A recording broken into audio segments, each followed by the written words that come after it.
आज सुलोचना दीदी दुखद उनका देहांत हुआ है। ये सभी लोगों के लिए बहुत ही दुखद घटना है। पूरे सिने सृष्टि के वो वात्सल्य मूर्ति यानी माँ के रूप में सभी लोग उनको चाहते थे, प्यार करते थे।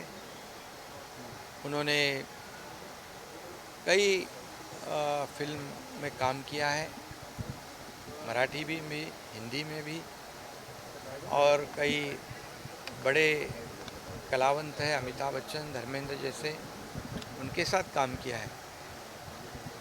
ये बहुत ही सिने सृष्टि और महाराष्ट्र का नुकसान है। सुलोचना दीदी ये महाराष्ट्र का वैभव था और उनको माँ के रूप में सभी लोग चाहते थे। उनके जाने के वजह से बहुत ही पूरे फिल्म इंडस्ट्री का तो नुकसान हुआ है, महाराष्ट्र का भी नुकसान हुआ है। हर एक को लगता है अपने घर का कोई चले गया है। ऐसा प्यार उन्होंने सभी को दिया था। मैं उनको विनम्र अभिवादन करता हूँ, भावपूर्ण श्रद्धांजलि अर्पण करता हूँ।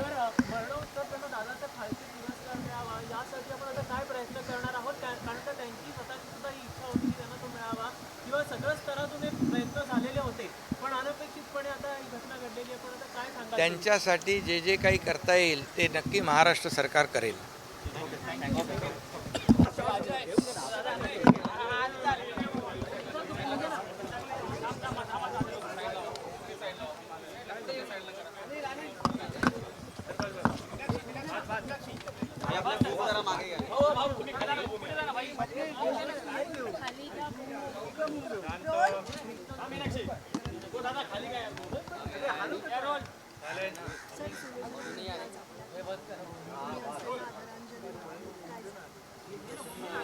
दीदींच्या दुःखद निधनाचं वृत्त समजलं आणि त्यांना श्रद्धांजली देण्याकरता आणि त्यांचं अंतिम दर्शन घेण्याकरता मी या ठिकाणी आलो।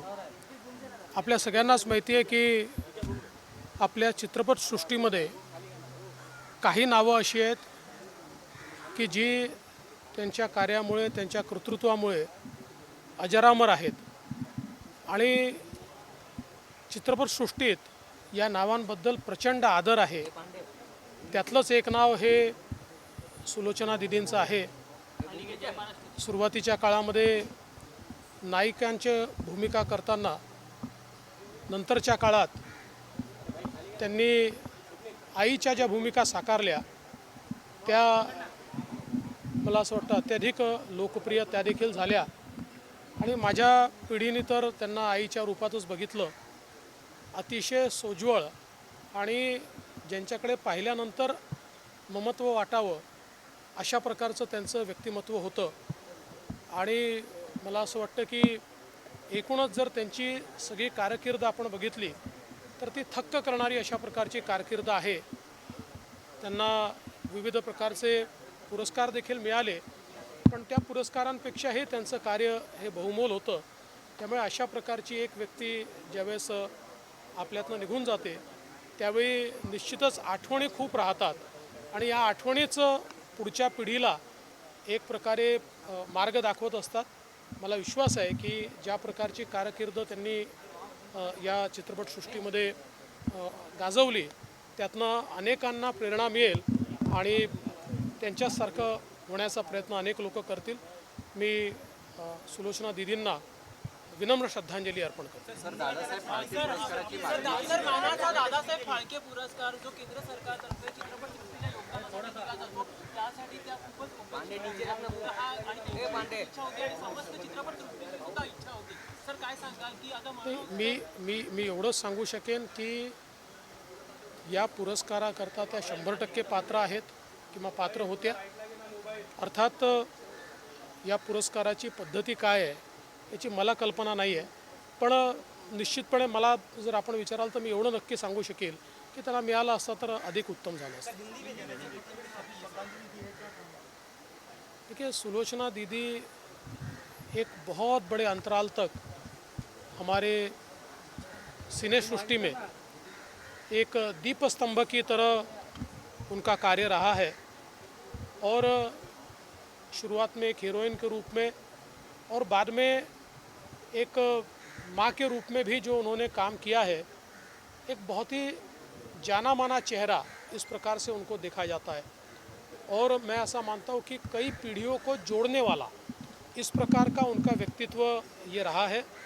और विशेष रूप से मेरी पीढ़ी ने तो उनको माँ के रोल में ज़्यादा देखा है, तो उनके चेहरे का जो भाव होता था, जो ममत्व होता था, उससे एक अपनापन उनके साथ व्यक्ति जुड़ जाता था। इस प्रकार का अपनापन जो हमारे दर्शक है उनके बीच उनका तैयार हुआ है। लेकिन उनका अगर हम पूरा जीवन देखें तो जिस प्रकार की मेहनत के साथ उन्होंने अपने व्यक्तित्व को खड़ा किया है, तो बहुत ही प्रेरणादायी है। और मैं ऐसा मानता हूँ कि जो हमारी नई पीढ़ी है उस पीढ़ी को निश्चित उनके व्यक्तित्व से प्रेरणा मिलेगी। कई पुरस्कार उनको मिले, लेकिन मैं ऐसा मानता हूँ कि उन पुरस्कारों से भी आगे उनका कार्य भी था, उनका व्यक्तित्व भी था। और ऐसे लोग जब हमारे बीच से जाते हैं तो हमारे लिए यादें छोड़ जाते हैं, और वही यादें मैं ऐसा मानता हूँ कि हमारे लिए प्रेरणापुंज होती है। और दीदी के भी जो व्यक्तित्व है, उनका जो जीवन है, इससे बहुत प्रेरणा सभी को मिलेगी। मैं दीदी को बहुत बहुत श्रद्धांजलि अर्पण करता हूँ।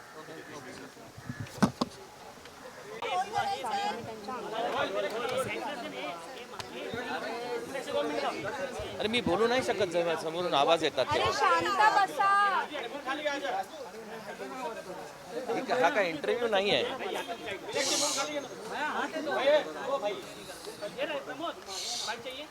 सिच्युएशन काय आहे बघा आणि मग तसं बिहेव करा ना.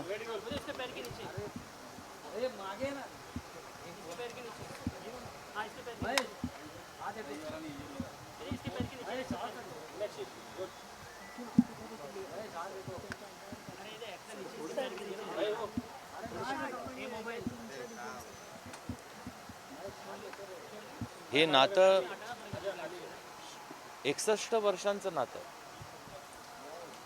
खूप लहान होतो तेव्हा दीदीने मला पहिल्यांदा पाहिलं होतं आणि कडेवर उचललं होतं, आपल्या हाताने खाऊ घातलं होतं. ते वयच तसं होतं. त्यांनी मला मुलगाच मानलं होतं आणि त्यांनी नेहमीच माझं कौतुक केलं. त्यांचा आशीर्वाद सातत्याने मिळत गेला, त्यामुळे मी भरपूर काही करण्याची हिंमत बाळगू शकलो. जेव्हा जेव्हा काहीतरी चांगलं घडायचं माझ्या हातून, तेव्हा आवर्जून कौतुक करायच्या त्या, फोन करून, भेटून. माझ्या 12व्या वाढदिवसापर्यंत दीदी स्वतः माझ्या घरी येऊन मला आशीर्वाद देत असत आणि मला पेढा भरवत असत, तोंड गोड करत असत. त्यामुळे मला 2 आया, एक जिने मला जन्म दिला आणि एक जिने माझे लाड केले, भरभरून आशीर्वाद दिला.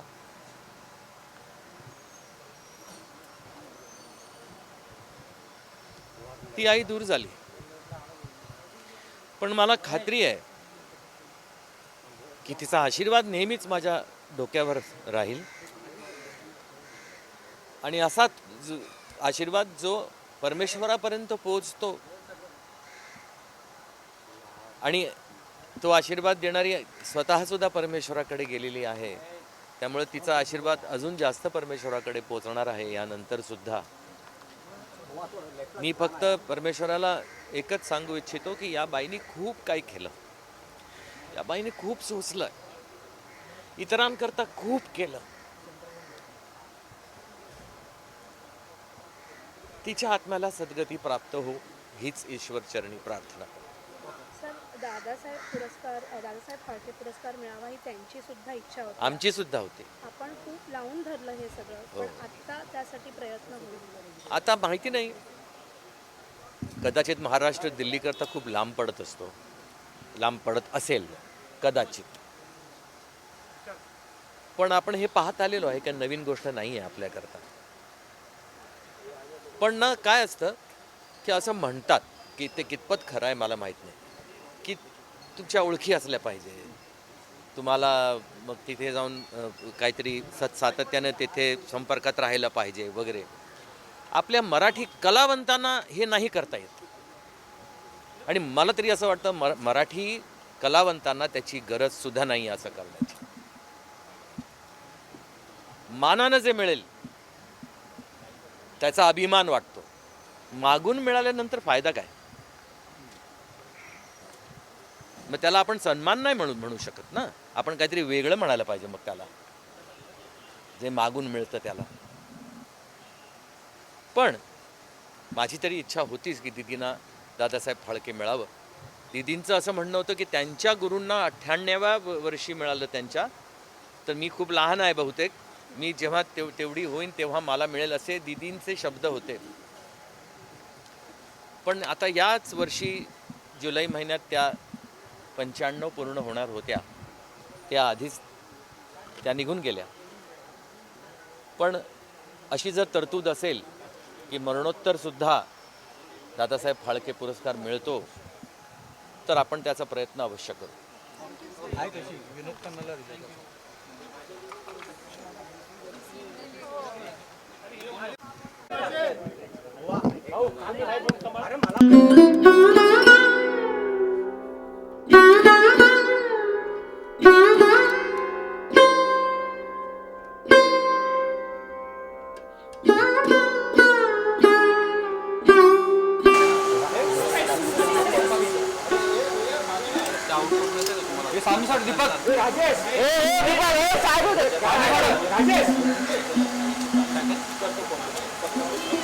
आले आले आले म्हणलं आले.